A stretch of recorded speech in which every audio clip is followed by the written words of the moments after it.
Αυτό είναι το κέντρο ημέρας Κρικάρτ στο Λόκμαντι του North Uist. Διοικείται από το Τμήμα Κοινωνικών Υπηρεσιών του Corling Illianshire, το Συμβούλιο του Western Isles. Εκτός από το εργαστήριο υπάρχει μια κουζίνα και ένα καθιστικό όπου κάποιος μπορεί να απολαύσει ένα φλιτζάνι τσάι και να συζητήσει. Πολλοί άνθρωποι έρχονται εδώ για να λάβουν μέρος σε διάφορες δραστηριότητες. Ο Ντόναλντ Μακκίνον παρίσταται 2 ημέρες κάθε εβδομάδα. Το ίδιο κάνει και ο Τζέιμι Μακούς.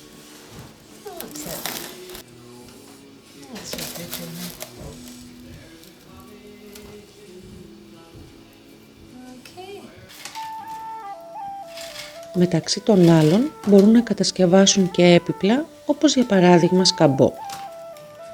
Τα πωλούν τοπικά. Το προσωπικό του κέντρου τους ενθαρρύνει με κάθε είδους τρόπο, για παράδειγμα να δημιουργήσουν τα δικά τους έργα τέχνης. Η Μάρνη Κέλτη είναι η επόπτης της ημερήσιας φροντίδας.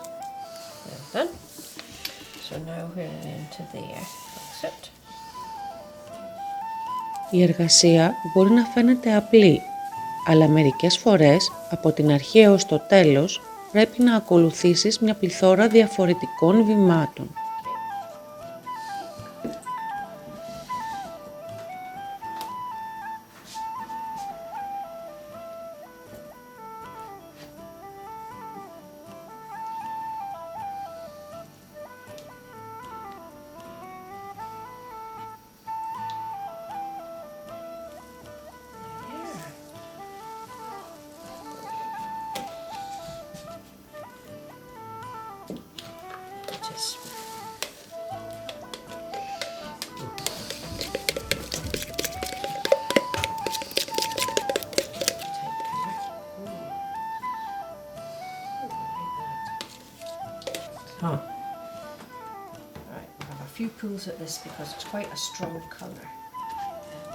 Και όταν ολοκληρωθεί, μπορείς να είσαι υπερήφανος για το έργο που έχεις κάνει.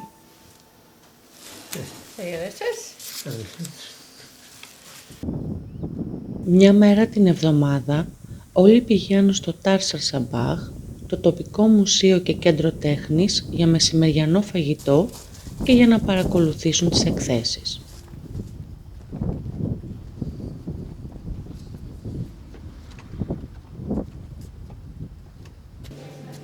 Προς το παρόν, μερικοί από τους πίνακες του Ντόναλντ και του Τζέιμι εκτίθενται στο καφέ και κάποιες έχουν ήδη πωληθεί.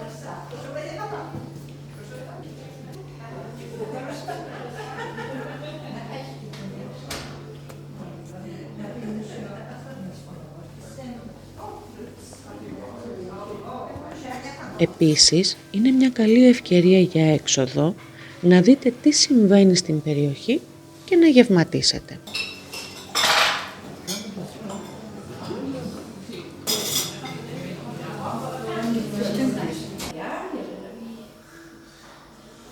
Σε μία γκαλερί εκτίθενται μάλινα καπέλα και πουλόβερ, αλλά και άλλα ρούχα.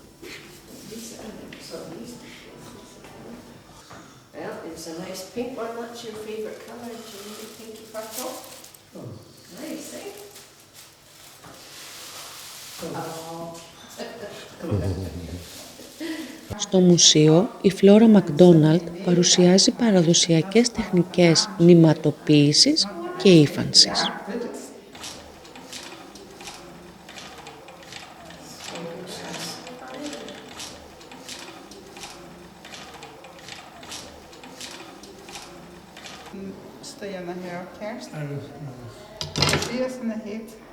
Ο Ντόναλντ έχει την ευκαιρία να προσπαθήσει και μόνος του.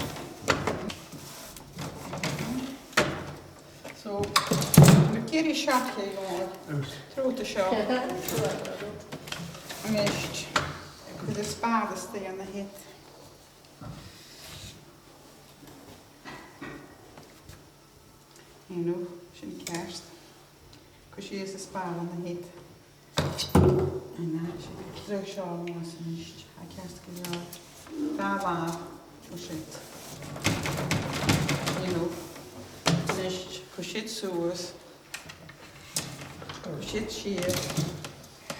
Τα ενδιαφέροντα του Ντόναλντ είναι η μουσική, καθώς επίσης και η τέχνη.